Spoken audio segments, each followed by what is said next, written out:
Salut Catherine, salut tout le monde. Salut Pablo.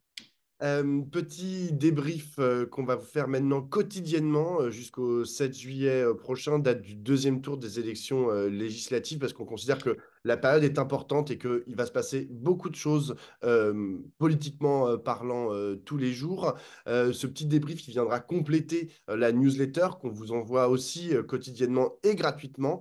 Et je vous enjoins à vous abonner via le lien que je vais mettre sous cette vidéo.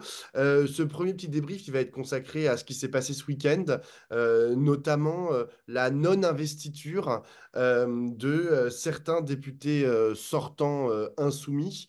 On pense notamment à Daniel Simonet, Alexis Corbière, Raquel Garrido, Hendrik Davy et Frédéric Mathieu.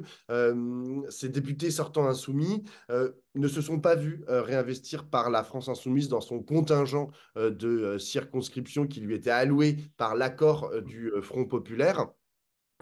Alors, tout ce qui réunit ces personnalités, c'est assez simple. Ce sont des gens qui ont été critiques vis-à-vis du fonctionnement de la France insoumise ou de certaines positions qui avaient été prises par la direction de la France insoumise.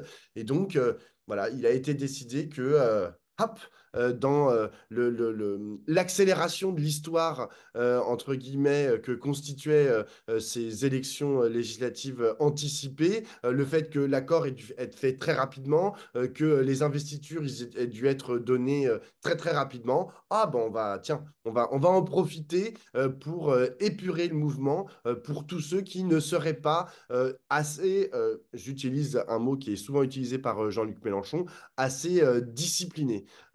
Est-ce que toi, tu as la même lecture, Catherine, de ce qui s'est passé ce week-end? Et surtout, en fait, je te pose une autre question, c'est pourquoi est-ce que la France insoumise euh, prend ce risque-là? Parce que ça a mis en péril, à un moment donné, dans le week-end, et même toujours maintenant, hein, cet accord du Front populaire.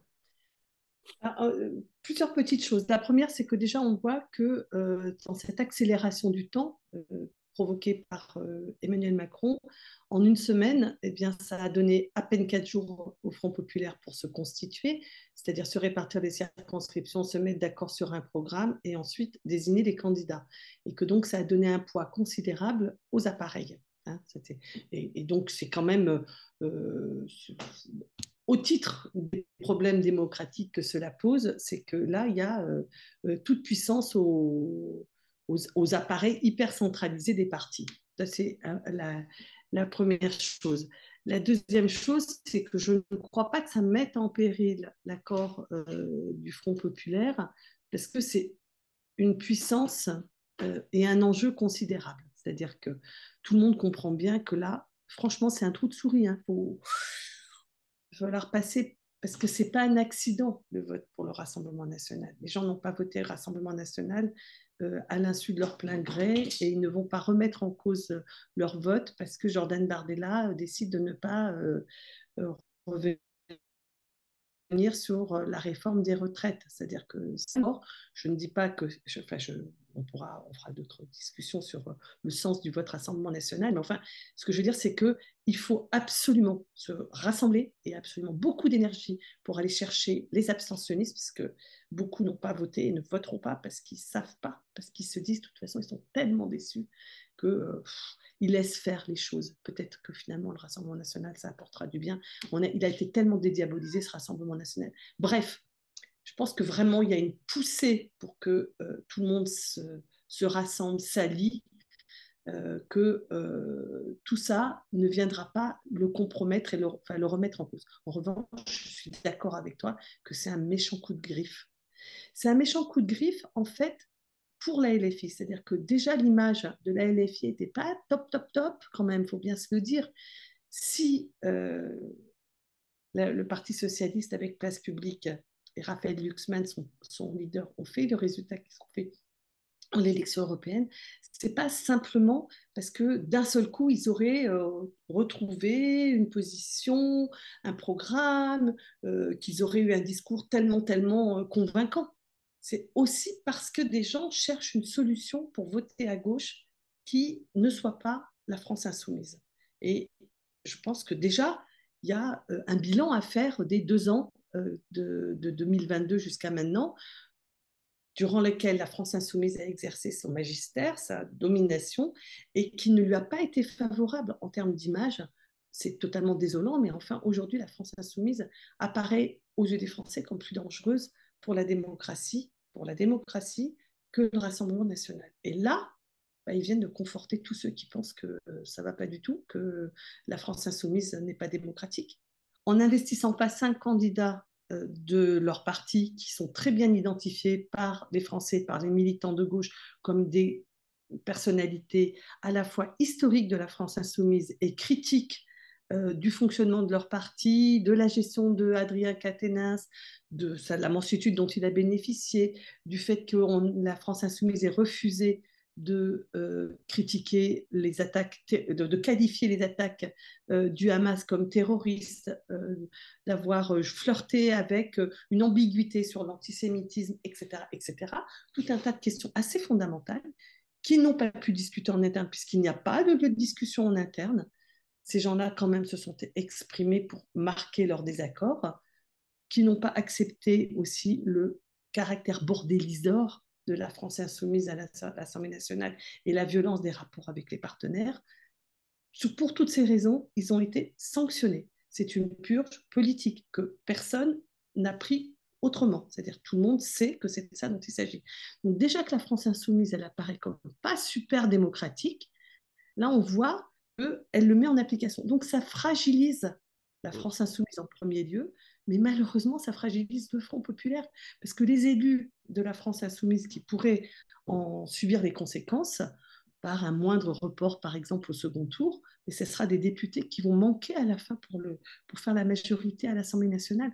Donc c'est vraiment une question qui est très, très embêtante pour le Front populaire. Il faut vraiment que...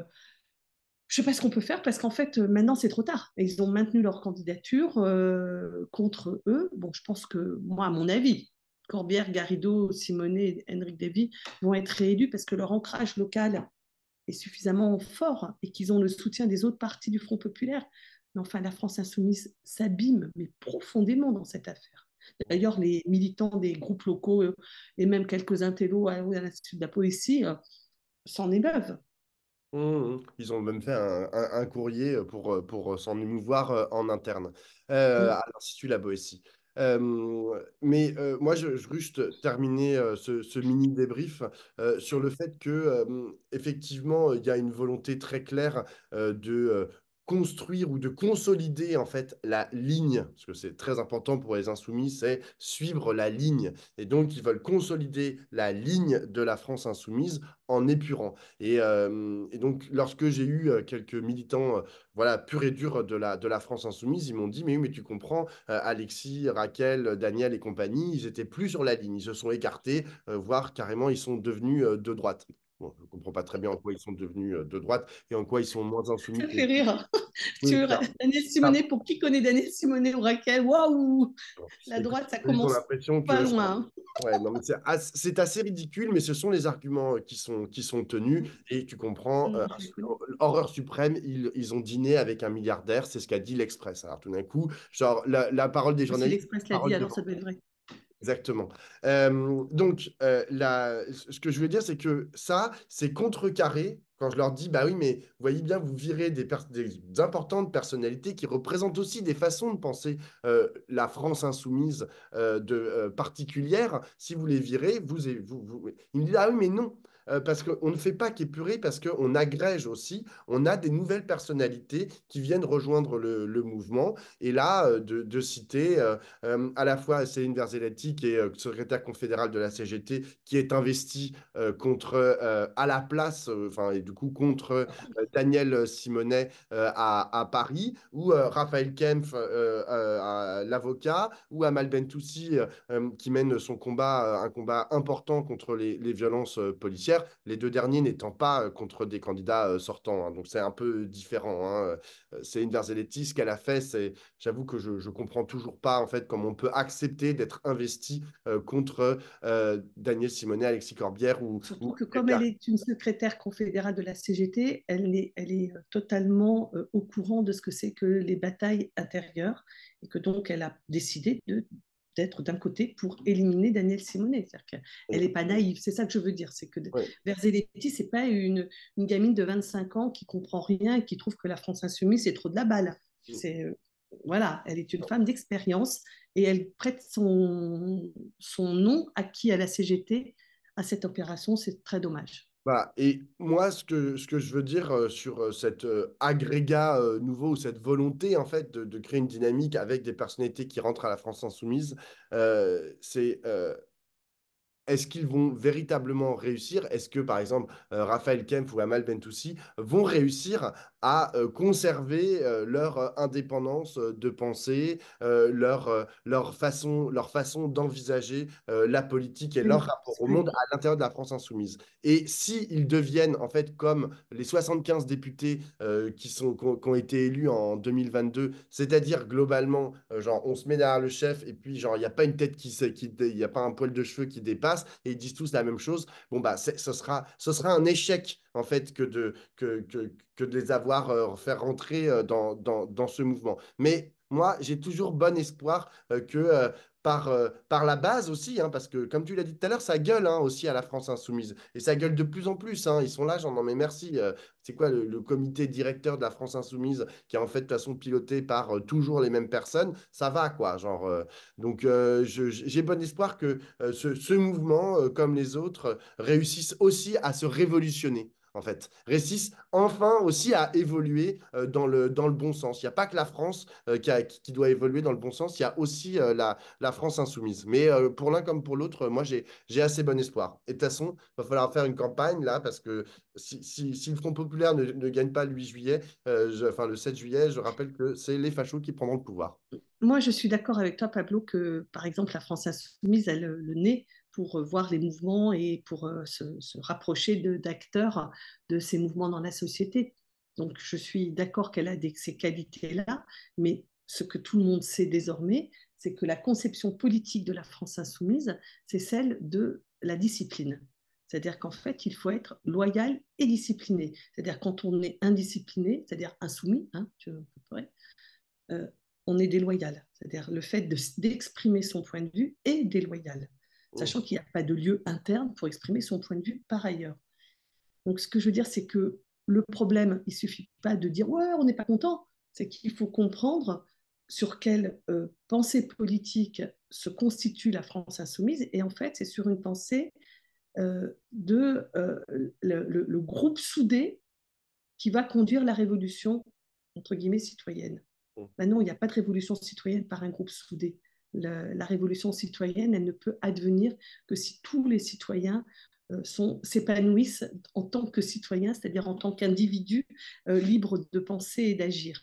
Et moi, je crois qu'il y a un problème, un vrai gap entre la pensée politique portée par Jean-Luc Mélenchon, qui rappelle dans tous ses meetings qu'il faut être discipliné, etc., et cette proposition de révolution citoyenne, cette espèce d'écart intellectuel qui est fait entre l'idée comment on va arriver à faire les choses, quel outil politique construire, quelle pensée politique on a de l'action, quelle pensée on a de l'action politique d'une part, et ce que l'on promet, ce que l'on promeut, c'est-à-dire l'indépendance, l'autonomie des individus et une société d'émancipation, ben là, il y a quand même quelque chose à faire qui relève d'une, d'un travail politique assez profond. Pour l'instant, il n'y a pas le cadre pour le faire. C'est-à-dire que Il n'y a comme pas ils le cadre. interdisent, Il y a pas le non, cadre, mais mais ils interdisent ce débat. il y a peut-être Non, mais ils interdisent. je suis complètement d'accord. Il n'y a pas le cadre, mais il y a peut-être les intelligences. Car, je le rappelle, dans une Ah, mais il y interview. a aucun Dans problème. l'interview. Pour Non, mais dans l'instant, une ces interview. intelligences, elles ont été éparpillées. Je suis d'accord. Mais n'oublions pas, dans une interview que Jean-Luc Mélenchon a donnée dimanche à 20 minutes, Léon Blum était moins capable de gouverner la France que ne le sont Oui, Manuel enfin, Bompard, si, Clémence Pété. si je peux me permettre, En tous les cas, il va falloir faire campagne jusqu'au 7 juillet, parce que sinon, je le rappelle, pour le Front populaire, parce que sinon, je le rappelle, c'est le Rassemblement national qui peut prendre le pouvoir. Donc, bonne campagne à tous.